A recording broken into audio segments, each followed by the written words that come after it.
Welcome back to the channel, everyone. Manny B Investing, and we've got another SBF update.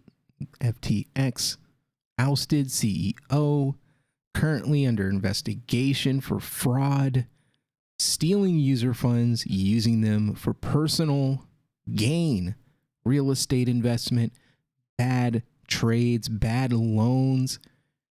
He's released on bail $250 million, with 10% needed, roughly $11-12 million to get out. Where does a guy that they claim is only worth about $100,000 gets that much money to bail out? Well, his dear old parents just happen to have, multi-million-dollar mansions in California, so they were able to put one of those up and secure bond for him. He's out.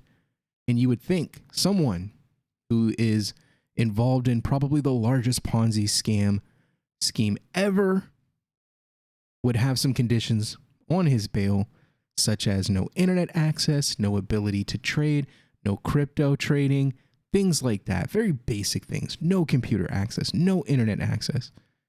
Nope.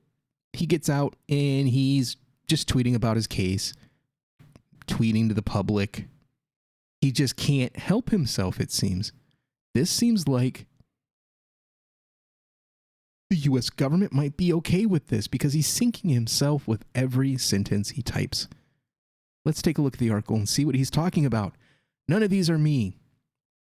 I'm not and couldn't be moving any of those funds. I don't have access to them anymore. In the article, Cointelegraph says that Alameda wallets become active days after SBF bail. Community malls foul play. So Alameda is the company that SBF owns and staffed with friends, lovers, what have you. It's a big Ponzi. It's just a shell game. Alameda was the company that was taking money from FTX and loaning it out, making bad trades.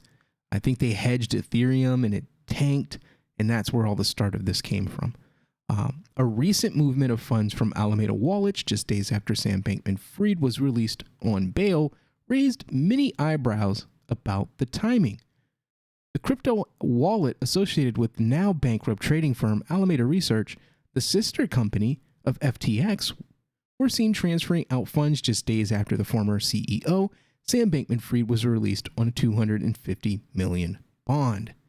The transfer of funds from Alameda wallets raised community curiosity, but more than that, the way in which the funds were transferred grabbed the community's attention. The Alameda wallet was found to be swapping bits of ERC20s for Ether, Tether, and then the ETH and USDT were funneled through instant exchangers and mixers. So when you see exchangers and mixers involved, it's shady activity. It's stuff that someone's trying to hide, stuff that someone's trying to cloak, and any type of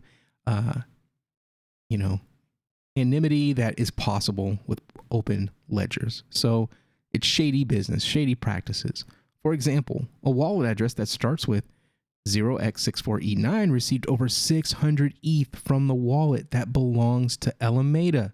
Part of it was swapped to USDT or Tether, while the other part of the transaction was sent to Change Now. Still sending money to organizations. So this is the blockchain. You can see the transaction. That is an Alameda wallet, and it is moving money around, lots of money. On-chain analyst Zach XBT noted that the Alameda wallet was eventually swapping the funds for Bitcoin using decentralized exchanges such as Fixed Float and Change Now. Okay, Change Now is a DEX. I didn't know that. And he has a tweet here. He has the addresses. I don't even understand why they wouldn't understand that they're tracking this stuff. ETH and USDT were then funneled through instant exchangers, rings some major alarm bells. And they've got the transaction screenshots here. The funds are being swapped for BTC. He's got the addresses and all of the stuff being swapped around. The never-ending FTX saga sees a new twist every day in the latest transfer of funds to scoop out whatever is left in those crypto wallets is worrying the community. Many speculated that the pattern in which these funds are being swapped looks like an exploiter. But given Bankman-Fried's known criminal past now, many speculate it could be an insider job to take out whatever is left in those wallets. And I agree, because the way they're doing it, it's not like people will be like, oh, well, maybe it's just law enforcement and they're just doing their thing. They're taking the value. If they were doing that, they wouldn't do it that way. They wouldn't use mixers and exchangers and still start swapping stuff on these dexes. They wouldn't do that. Other question, the bail condition, and ask why he was given access to the internet. That's crazy, because I know a guy who way back in the day went down for downloading a movie on BitTorrent, and they took away his internet access for 5 years. He wasn't allowed to use a computer for 5 years. This dude is the biggest scammer in the history of America, the world. And he wasn't given any pawn conditions that limited or barred him from internet access. It is just insanely crazy to me.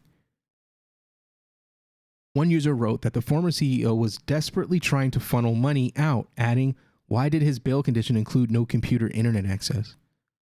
The ongoing fund movement from Alameda wallets coincide with Bankman-Fried's bail, because right after FTX filed for bankruptcy on November 11th, the exchange wallets were hacked for millions of dollars. I also believe that was SBF as well. The dude's taking as much money as he can out of these wallets that he has. The United States Department of Justice is currently investigating the $352 million FTX exploit right after its bankruptcy filing as well. Given how they are protecting this guy, I just don't know. I just don't have much faith in the justice system for a number of reasons before we got to this point. But what say you? Do you think that this is Sam that's doing this stuff? Do you think it's the government? Do you think it's like some, unconnected hacker? Or do you believe what I'm talking about, what I believe in? They're all working in some way, fashion to get to the bag. They're stealing money. They're shady. They always were. They always will be. And the conditions of the bail or the bond were not good. They should have banned him from internet access. But I don't know. Maybe they want him to sink himself by continuing to tweet. That could be a theory, but I'm not sure. And I tweeted in response to him, we totally believe you. Watcher Guru, Your Honor, how could my client possibly be charged with fraud if crypto isn't real money? Okay, what about the $684K that was just cashed out? Just like Alameda Research didn't have access to customer funds. Who's in your DMs versus what you picked? Oh, man. Not this story again. I think she's saying that she didn't meet with the dude or had any romantic anything with him. She was just doing journalism. Yeah, whatevs. I think it's all just a distraction. Thank you for speaking out on the very important issues. We trust you are being sincere and honest like you always have been. So yeah, the general public just doesn't seem to agree. So, well, I guess that's it for this story. And well, I'm sure he'll be tweeting up a storm this weekend. So I'm sure we'll get more entertainment value out of this. Thank you for checking out the channel. Make sure you hit that like, hit the share, subscribe, and I'll see you on the next one. Peace.